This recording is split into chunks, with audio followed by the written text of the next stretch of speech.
How you doing? Is the sound and video okay?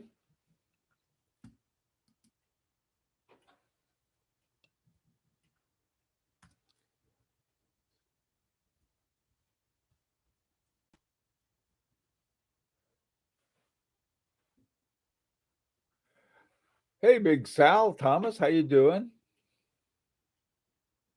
Yeah.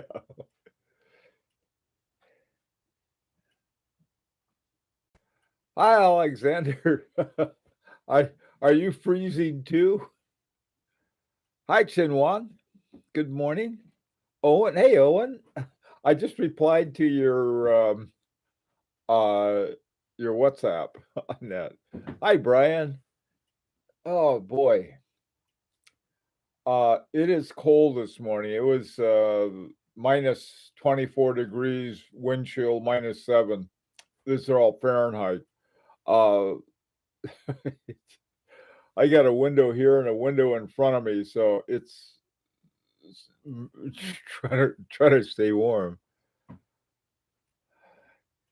Hey, comrade, yeah. Actually, my hat's from Finland. Uh, I was on a visit to Finland 2 years ago and uh, got it from these guys. They know how to stay warm. I'll tell you that. Sitting by the fireplace, that's where I should be. Walked the dog this morning. Oh man. Oh God. Brian, that's really cold. Hey William, how you doing? Okay,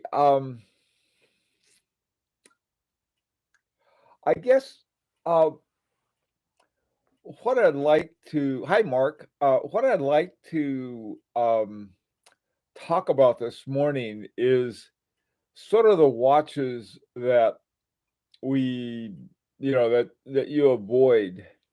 Hi windsurfer. Is the house heating off? No, the heat is on, believe me. It's just like I earlier had said, I got a couple windows here and it is cold. I mean, really cold. I don't know I'll have to figure out what it is in Celsius, but it just cold, cold, cold. Anyway, what I wanted to talk about is the what watches do you avoid? Uh, what I'm really talking about, this is sort of like, Captain Obvious would be, well, you don't buy fakes or stolen watches and things like that. But yeah, and I suppose, super cheap ones that aren't any good. But I was wondering if there was either a type or a brand that you had some kind of experience with, and not necessarily a bad watch, but those two, but rather watches where you thought, man, I it just no fun to wear this watch. For a very short while, I had a Audemars Piguet uh, watch that was very small, and I never wore it. I mean, I bought it, and I should have known when I was picking it up at the shop in New York that it just was way too small for me, but I bought it anyway because I wanted a, Audemars Piguet, big mistake, and so I really avoided, small watches, and by small, I mean below 37 millimeters, that kinda small, and, the other ones, I guess I've avoided there's, I've I enjoy wearing it, I love looking at it, but I hate setting it, and that's my, Christian Vanderclaw. There was this model that Christian Vanderclaw came out with it's called the Series 9074, I think. Beautiful watch, wonderful, moon phase, but they made a few of them, and instead of using the pusher, they they switched out the movement they had been using, which I think was a Soprod A10, which is a great movement, and they put in an ETA of God knows what. Very accurate watch. Nothing wrong with the ETA on that, but boy, I tell you, the setting of it, they just made it miserable. So it's that kind of watch that I'm talking about. So let's see what you guys have. I avoid solar and older automatic generating quartz watches. Well, yeah, those two. Those are ones we all want to avoid. Probably avoid uh, a brick watch.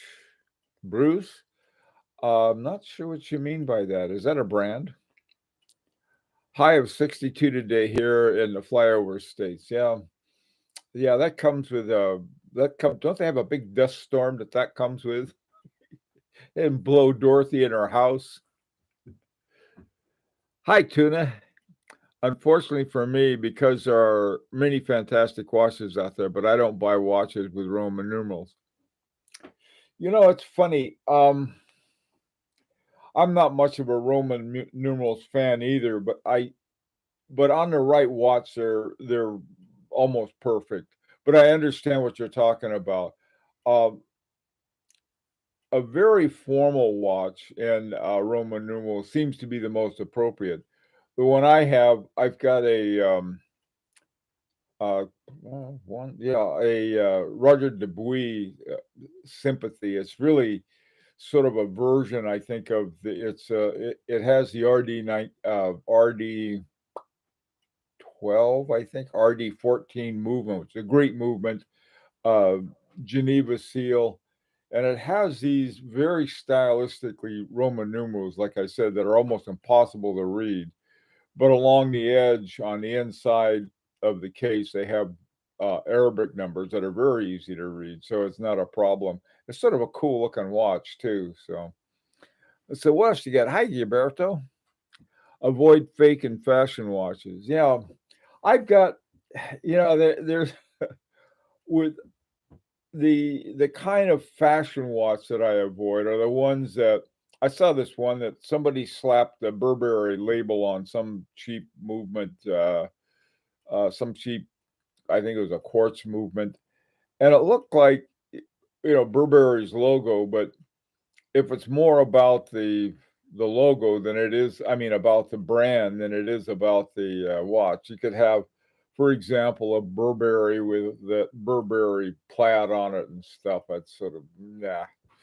Um, there's some kind of watches though.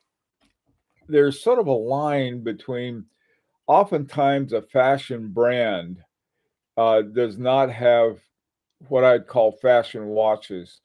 You take, for example, Chanel. There's a Chanel Monsieur that I would love to have.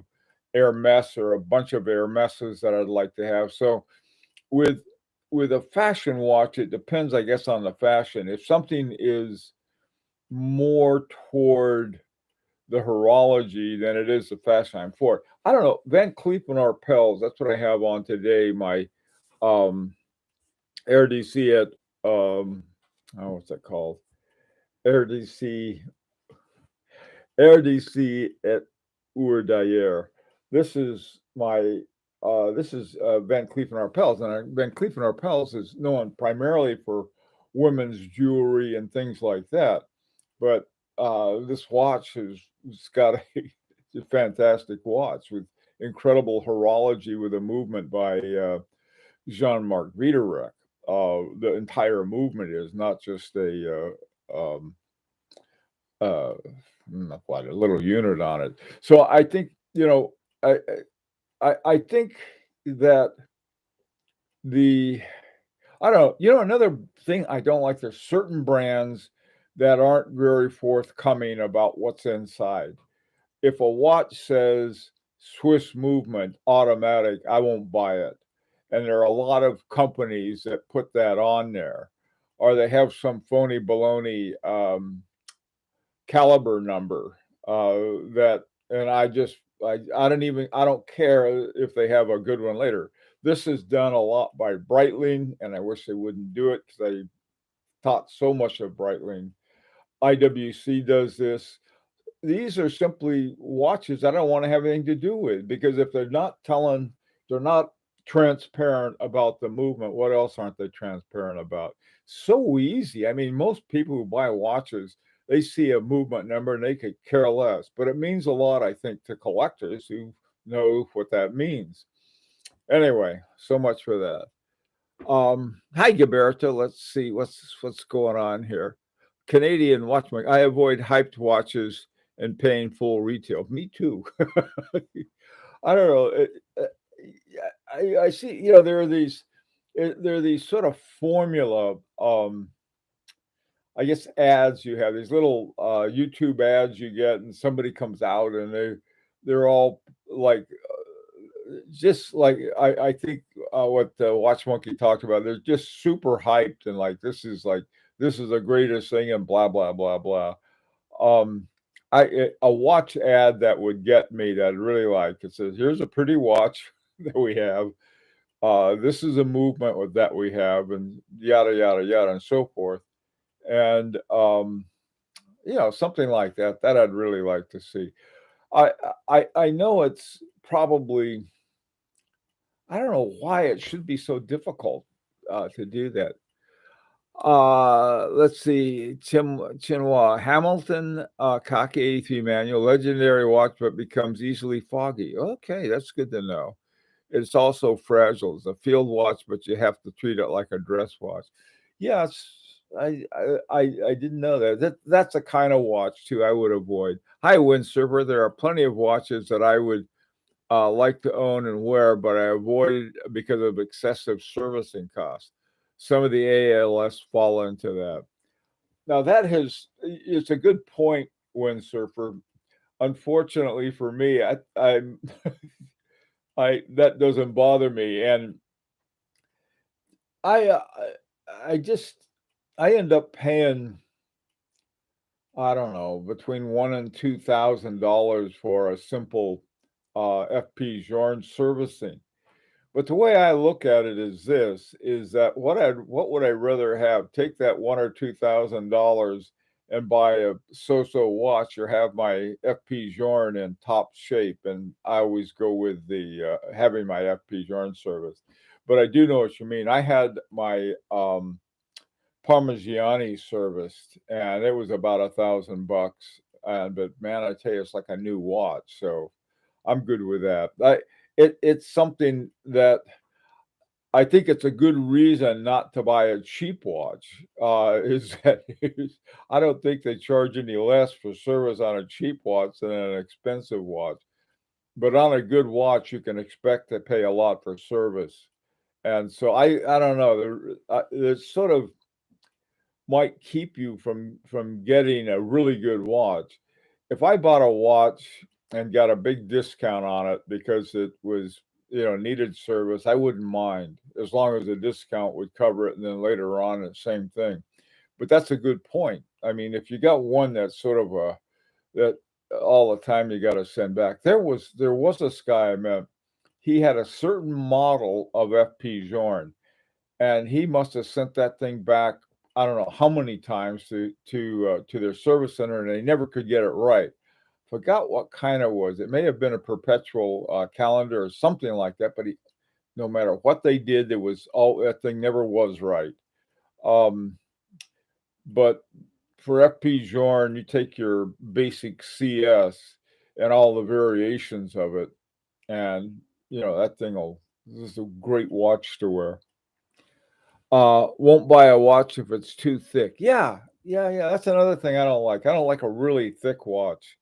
Um, this I have on one of my thinner ones. This one's pretty thin, and it was meant to be that way because Van Cleef and Arpels, the guy Pierre Arpel, who designed them in the first place back in 1949, wanted really thin gentleman watches, hand wound, and that's what they had. They used a Piaget movement for years, and then Van Cleef and Arpels wanted one. They said, "We want one with dual times and automatic, and keep it thin." And that was what Jean Mark Viderek had to deal with, and so they wanted him to put it on top of a Piaget. He said, "There's no way he's going to have to start from scratch on this," and that's what he did. And that's why I like the watch so much, because it's got a story with it as well as a good watch. Hi, Nana. I also avoid super complicated watches with low secondary market prices. 70% off a grade complication from a unhyped brand could be deceiving. Could be, yeah. I don't know. I don't like.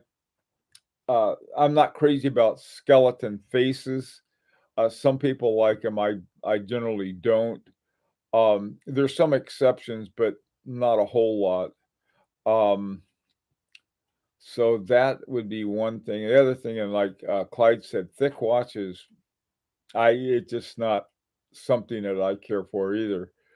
Um, some watches are some thick watches have the time along the side of them, and those are pretty cool. And that might be an exception on them. JLC reversal manual wine watch. It's truly a PITA to wine. Um, huh. I have My wife's got a reverso, and winding hasn't been difficult on it, but maybe with a dual time, you might have a winding problem. Hi, Thomas. What's up? Let's see. Michael Kors are aimed at women and very popular because they are quartz and they're fashionably designed. A totally different market to what uh, we watch nerd blokes go for. Yeah, Michael Kors is a great example of a fashion watch that's all about fashion. They have some cheap quartz in there, and but it looks good in one sense.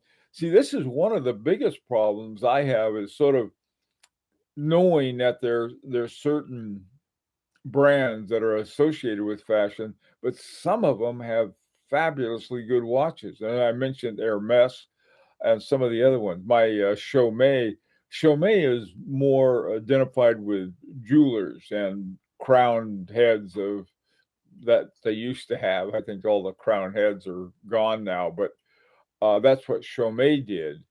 And so you end up with these incredible cases.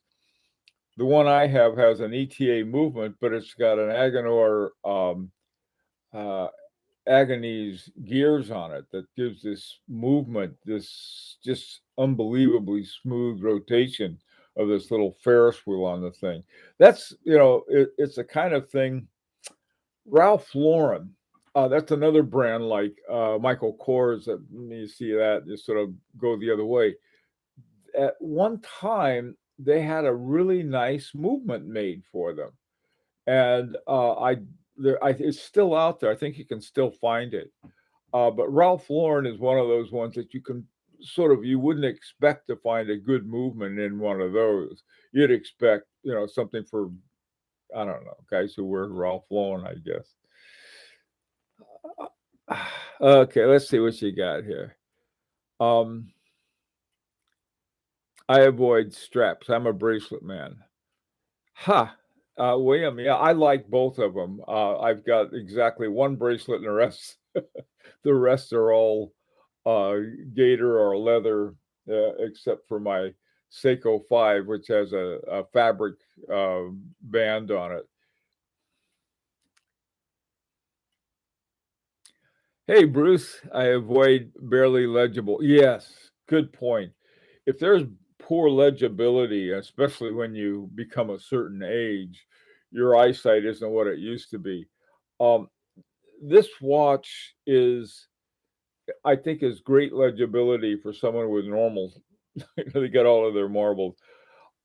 I like a watch you can glance at and know the time.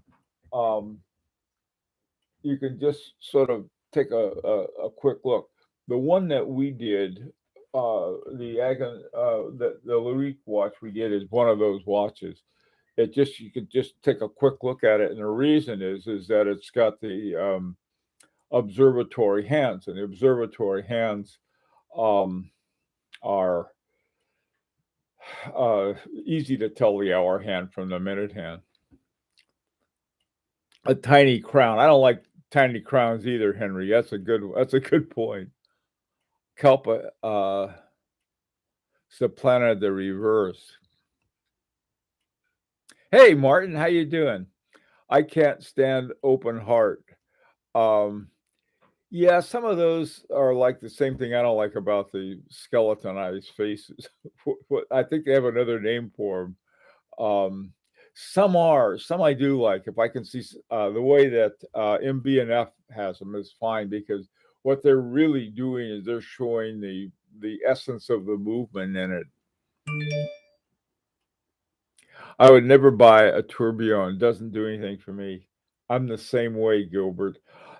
Tourbillons are, I mean, some people really like them, and I can see why, but they just, and especially the extra cost. I don't think and then the service. You talk about service. Those things cost a fortune to have service. Hey, Lee, when a rancher wears his Culpa Hebrew, he's much better looking because it's so big. Uh, would you have concerns about buying a watch where the hands or dial were changed? Oh, that's a good question, Owen. That's a really good question. There's the Frankenwatch kind of thing where somebody decides they're going to modify it. In other words, you're going to buy a mod. I don't know. I think on an inexpensive watch that I got to play around with, that'd be sort of a fun thing to do, would switch hands and maybe even switch the dial around and play watchmaker for a while. That's a good point, though. I think that usually when you get a watch, everything goes together. The watch designer, has things that go together. Sometimes they don't do a good job, but for the most part, that's what they have. A brand that is overlooked looked is Ebel. Some truly great bargains can be had. Yeah, Ebel is one. Actually, another one too. If you can find the right one, is a Quorum. Now that's a different kind of thing. Those are watches that are overlooked. I think you saw the oversized Skelly chronograph I bought last month. Thing looked like a shield. Uh, I would like a watch from a Japanese master watchmaker, but for various reasons, difficult to buy. Yeah, I would really like one of the tsunamis by what's his name? Anyway, that would be a watch I'd love to have. That's another thing too, is that watches that are just so expensive that I can't buy them. I couldn't buy them if I wanted to, but that's another kind of thing. I and watches are some of them are just going way up.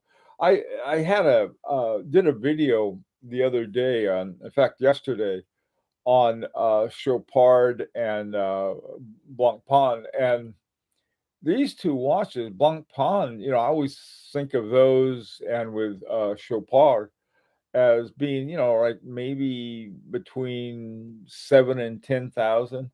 Here they were. One of them I was looking at was 20,000. It was just, it used to be not 20,000, but a lot of things have happened. I guess if you have people that'll shell out that kind of money for a watch, why not charge that much? Hi, Mr. Gumby. How you doing, Graham? I avoid buying watches that look different to the ones in my collection. My wife might not. In other words, that one's been there for a long time. I do the same thing. Oh, that's funny. I would like a watch for yeah, okay, let's see. Tony, I can't wear watches that are too much on the dial. Just yeah, me too. That's why I don't like chronographs with all of the junk on the dial. I like a nice, simple, clean one. Uh, I wear them loose. I can't get a good fit with a strap. You know what my wife did with she has a Reverso, Jaeger-LeCoultre Reverso, and it has this big floppy bracelet on it, and I don't know how many times, we've been different, like, we go to the, booth, Jaeger-LeCoultre booth at a show or stop by their boutique in New York, and I say, "Hey, we can fix that for you to make it," and she says, "No, no, no," she likes it nice and big, sort of like a more like a bracelet watch, and, she's had it for years, and it works for her, and I thought, "Wow, that's sorta cool." Um,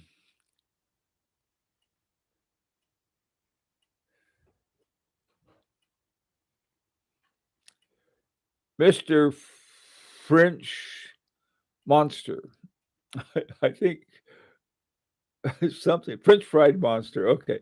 I find it very hard to pay big money for a quartz, Cartier or even Reverso, as iconic as they are, when you can find pretty nice vintage quartz for, really cheap. Yeah, I don't buy quartz watches, so, that's sort of one there's nothing against quartz watches, they're, like, more accurate than anything I got in my collection, but, they're just not a quartz guy. Hi, Javi. Um, okay, let's see. Um, that's the one, Thomas, I was thinking of Hajime Asuka, Tsunami. Yes, a great watch. That would be one I'd love to have.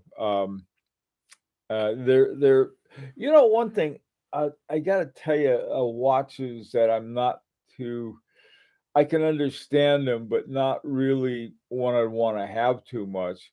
Uh, they have this company that has I think, Jaime Asoka does the dial on it or something like that. He does some part of it, and then they make the rest of the watch, and they sell them for, like, you know, $1,500 or something like that, and they sell out in the day. I mean, they boom, they're gone. 'Cause I forgot the name of them. To me, that's sort of like really getting a piece of junk with a good paint job. On the other hand, I think it's really a cool thing that someone like, Ahsoka would do that for fans who couldn't afford the 30,000 dollars that he charges for his watches. So I can understand it, but on the other hand, something I wouldn't wanna get. Nothing against, the, watchmaker, he's a great watchmaker. Having a good movement in a watch by a top watchmaker is very difficult to get something at a decent price unless you happen to find one. I think that you can find them in certain brands. Ebel may be one, but some other brands you can find every now and then. You'll find a THA and something that's sort of cool. What else you got here? Uh, right, Dark Star. That's the one I'm thinking about. Konomo Tokyo. Yeah, they're the ones that make. They have some kind of deal with Ahsoka, and he does something basically. It's sort of like my signed prints. They're prints, but they are signed. they're not. They're not originals. Hey, Tourbillon. I don't like watches with offset text on a dial like Christopher Ward for most of their watches a few years ago. I avoid cheap manual watches. Uh, you hoard them uh, way too easily. Yeah, Mr. French Fries, you're right.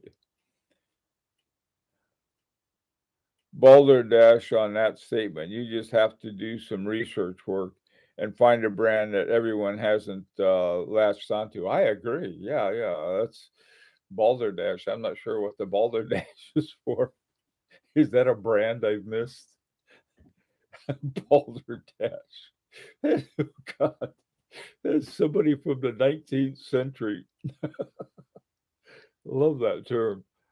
Okay, anything else you can think of for ones to avoid? I think there's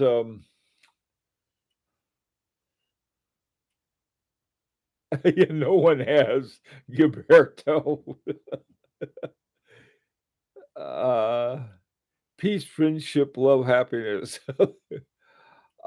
Even if someone was to give me any Rolex, I'd throw it back in their face. Oh, that's peace, love, and friendship. I if somebody gave me a Rolex, I'd put it in my case. There's nothing wrong with Rolexes. It's just not a kind of watch that it's not a bad watch because it's in fact a very good watch, but it's just not one I'm too attracted to. Okie doke, I got the word from the rancher. It's time for me to shut up and and go into a warming center. Anyway, how about key wound movement in your next watch? Boy, I love those things. Yeah, I made a key. I tried to take a key wound watch. I bought a key wound watch, and then I got a case for it and put it in the case and was going to make it a wristwatch and broke it. So and before I got my gentle treatment on it, it wound up just fine. Anyway, take care, everyone. And at 4 o'clock this afternoon, we'll have another discussion. In the meantime, take care, and if you're in this freeze that some of us are in right now, stay indoors. It's just not worth it. Goodbye for now.